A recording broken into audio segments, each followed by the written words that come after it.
Hey guys, welcome back to my channel. দেখো আমার মেজো দেওরের বিয়ে, তো যার আশীর্বাদ হচ্ছে তার বিয়ে, তো আশীর্বাদ করতেও চলে এসেছে তারা। আর আমাদের বাড়ি তখন বাইরে প্যান্ডেল হচ্ছে, বাঁশ লাগানো হচ্ছে, এখনও পুরোটা কমপ্লিট হয়নি। আর তারা এই গাড়িতে করে এসছে, তারা এসছে। দেখো আমাদের যা রিচুয়েশন সব পালন হয়ে গেল। আর দেখো এখন সন্ধ্যা হয়ে গেছে, এখন কাপড় লাগাতে এসছে, যেহেতু আর বাড়ি আর বিয়ের রিসেপশনের আর যেহেতু 3 দিন বাকি। তো দেখো আমার ছেলের জন্য ওর ঠাম্মা একটা মুটুক নিয়ে এসছে, ও কোলে বর যাবে, ওর খুব শখ, তো আমাদেরও শখ। টোপর নিয়েছে, টোপরটা নিয়ে এসে একটু নেচে নিল, আর ও দিদিও একটু নেচে নিল।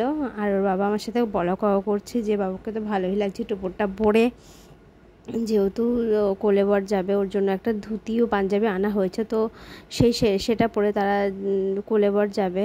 আর প্যান্ডেল ফাইনালি কমপ্লিট হয়ে গেছে। এইখানটায় ঝাড়বাতি লাগানো হবে ফাঁকা জায়গাটা, খুব সুন্দর করেছে প্যান্ডেলটা। আর আমার ছেলে বলছে বাবা প্যান্ডেলটা হয়ে গেল তাড়াতাড়ি। আর ওই জায়গাটা দেখো খাওয়ার প্যান্ডেল, এই জায়গাটা ধরো খাওয়ার প্যান্ডেল হবে, এখানে হলো খাওয়ার প্যান্ডেল হবে। খুব সুন্দর প্যান্ডেলটা করেছে। এই পাশটা আমাদের ফাঁকা জায়গা, এখানেই আমাদের যা অনুষ্ঠান হয় এখানটাই হয়, ফাঁকা জায়গাটা হয়, যেহেতু আমাদের অনেক অনুষ্ঠান হয় এখানটায়।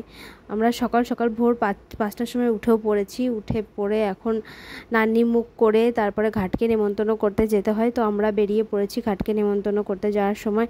মা তো আগে আগে চলে গেছে, আর আমার ছোটো যা দেখো নাইটি পরে চলে এসেছে, ও একটা ওড়না নিয়ে এসেছে, আর আমি শাড়ি পরেছিলাম। আমার ননদও গেছিলো, আমরা টোটাল 4 জন গেছিলাম। আমরা লোক অল্প ছিলাম, কারণ কেউ এখনও আত্মীয় স্বজনরা কেউ এখনও আসেনি, এই জন্য। দেখো আমি শাড়ি পরেছি, আমার ননদ পেছনে রয়েছে, আর আমার যা রয়েছে পাশে। আমরা দেখো ঘাটে চলেও এসেছি, আর অনেকটা যেহেতু আসতে হবে এই জন্য পায়ে ব্যথা করছিল। আর পেছনে রয়েছে আমার ননদ, তো ওই ডেকে সবাইকে তুলেছিল। দেখো এখানটাই হবে, এখানে আমরা যাওয়ার পথ পাচ্ছি না, যেহেতু এখন ঘাটে কেউ স্নান করে না, অর্থাৎ ঘাট যাওয়ার পথও নেই। তো পাশে ছিল একটা ফাঁকা জায়গা, তো মা নেমে পড়লো। আর আমরা ভাবছি আমরা কি করে যাব, যেহেতু আমরা সবাই খালি পায়ে এসেছি, আর চারপাশে কাটা রয়েছে। মা দেখো নেমে পড়েছে, মা যার নিয়ম কারণ আছে সেগুলো সব পালন করা হয়ে গেল। ওর হাতে রয়েছে একটা প্রদীপ, ওর মধ্যে প্রদীপ রাখতে হয়, তো সেটাও নিয়ে এসেছি আমরা। ও নিয়ে এসে প্রদীপ, আপনি নিয়ে এসেছি ঘড়া, আর মা নিয়েছে চারণ ডালা, আর আমার ননদ কিছু নেয়নি। দেখো আমরা যা নিয়ম কারণ আছে সব সেরে আমরা ঘটে জল ভর্তি করে আবার বাড়ির দিকে রওনা দিচ্ছি। অর্থাৎ রাস্তায় কেউ নেই, তখন ভোর 4টে কি 5টা মিনিমাম বাজে। দেখো আমরা বাড়িও চলে এসেছি, বাড়ি চলে এসে আমাদের যা হাতে ছিল সব ঠাকুর ঘরে আমরা রেখে দিলাম। ঠাকুর ঘর রেখে দেওয়ার পরে আমরা একটু রেস্ট নিলাম। আমরা তখন ভোর 5টা বাজে, আমরা সব কাজ সেরে আবার একটুখানি শুয়ে নিলাম। আর দেখো ছেলের জন্য ওর বাবা মালা বানিয়ে নিয়ে এসেছিলো, সেটাও একটু পরে নিল, ওর তো খুব শখ। আর আমরা যাচ্ছি এখন জল সাজতে। সকালে ভোরবেলা গেছিলাম ঘাটকে নেমন্তন্ন করতে, আর এখন যাব আমরা জল সাজতে। সবাই সেজে গুজে গেছি, সাথে ক্যামেরাম্যানও আমাদের সাথে গেছিলো। আর দেখো রাস্তায় পাইপ ফেটে জল ভর্তি হয়ে গেছিলো, আর আমার কাছ থেকে একটা চালন টালান থেকে কিছু পড়ে গেছিলো, এই জন্য আবার তুলে নিলাম। ক্যামেরাম্যানও সাথে ছিল, কটা ফটোও তুলে নিল, বললো যে তোমরা স্টাইল করে দাঁড়াও, আমরা কটা ফটো তুলে নিই। তোমরা ঘাটে চলেও এসেছি। দেখো যা নিয়ম করে সব সেরে নিয়ে আবার একটু বাড়ি এসে রেস্ট নিয়ে সেজে গুজে আমরা বরকে নিয়ে বেরিয়ে পড়েছিলাম বরযাত্রী, অর্থাৎ বিয়ের জন্য। আর দেখো খুব গাড়ির মধ্যে অন্ধকার বলে আমরা বরটাকে দেখাতে পারলাম না। এই যে বর সেজে গুজে চলে এসছে, আর কোলে রয়েছে কোলে বর। খুব অন্ধকার থাকাকালীন ওখানে ক্যামেরাম্যান লাইট নিয়ে আসলো, এই জন্য আমি ভালো করে ভিডিওটা করতে পারলাম। তো আমরা সব দাঁড়িয়েছিলাম, তা ওরা আসলো, এসে যা নিয়মকানুন আছে সেগুলো পালন করা হলো। আর আমার ছেলে তো চোখে লাগছে লাইট, ওর চোখ তাকাতে পারছে না, সামনে সব দাঁতগুলো নেই, 2টো দাঁত পড়ে গেছে, এই জন্য ও বায়না ধরেছিল যে আমি কোলে বর সাজবই না, কিন্তু আমরা জোর করে বললাম যে বাবা প্লিজ সাজ, কারণ আমাদের একটাই শখ, এই শখটা আমার খুব। আর ও দিদি তো নিচে ভাঙাচ্ছে দাঁত ভিডিও করেছি, আমার বোন ওই পাশ থেকে বলছে ভিডিও কর, আমি তো বললাম কেটে কেটে দেবো, এবার ঠিক করে না চুলটা একটু। খুব আনন্দ করতে করতে আমরা গেছি এবং ওখানে খুব আনন্দ করছি। এটা হলো তো যা নিয়ম কানুন সব কিছু পালন করে নেবে। ওটাও আগের ভিডিওতে তোমাদেরকে দেখিয়েছি। আর ওরও তো নেচেই যাচ্ছে এই পাশে, সাথে আমিও নাচছিলাম এবং ভিডিও করছিলাম।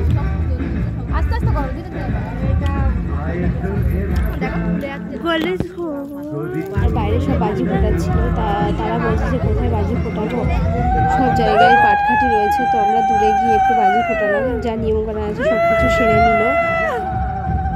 আমার ছেলে ময়ূর তো হেসেই যাচ্ছে, আর ভাইও একটু লজ্জা লজ্জা খাচ্ছিল। তো আমরা এসে দেখতে অনেকগুলো বাজি নিয়ে এসেছিলাম, তো বাজিগুলো আমরা ফুটিয়ে নিলাম। শর্ট নিয়ে এসেছিলাম, অনেকগুলো বাজি নিয়ে আসা হয়েছিল।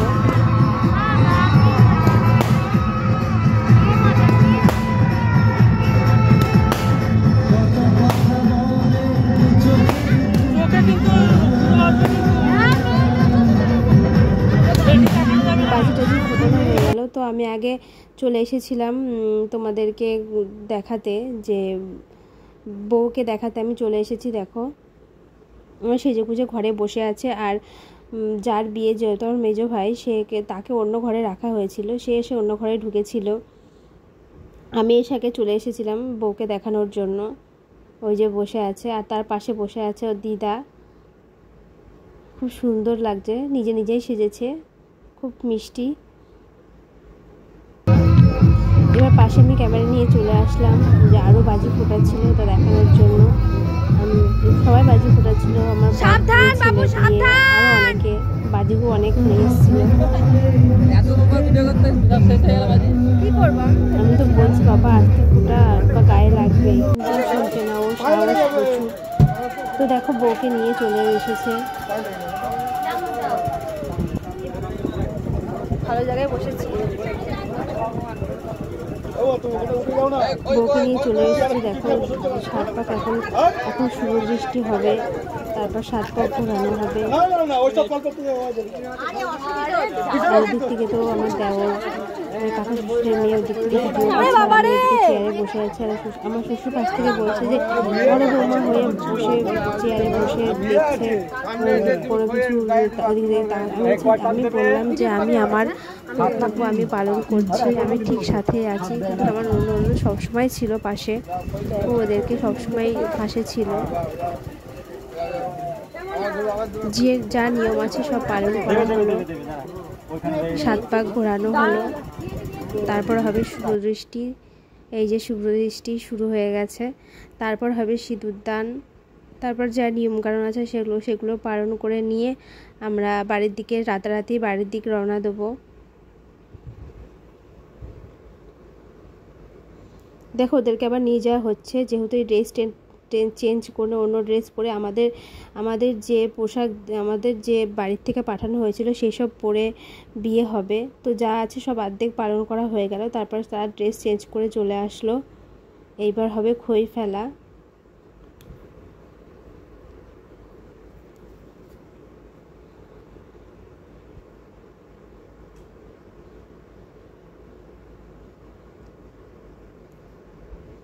দেখো এত ধুমো, ওরা তাকাতেই পাচ্ছে না। এবার হবে সিঁদুরদান। সামনে যে এত ধুমো হচ্ছে, আর এদিক ওদিক সব পাখা চলছে, যেহেতু গরমের মধ্যে তো পাখা তো চালাতেই হবে, ওদের চোখে ধোঁয়ায় ভর্তি হয়ে যাচ্ছে।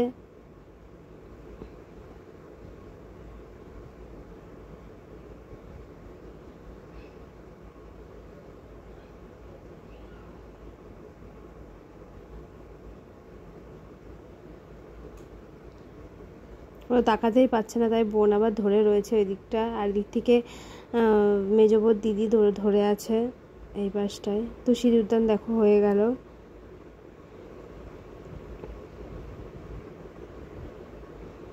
আমি এই দিকটায় খেতে বসে ভিডিও করছি, আর আমি দেখছি আর ভিডিও করছি, দিকে খাচ্ছি। আর আমার ছেলে দেখো এই পাশে দাঁড়িয়ে আছে, ও আর ক্যামেরাম্যান ওদিক রয়েছে, যেহেতু ভিডিওগুলো করতে হবে। যা নিয়মকানুন আছে সেগুলো পালন করা হয়ে গেল। তারপরে ঘরে যা নিয়ম আছে সব পালন করা হলো।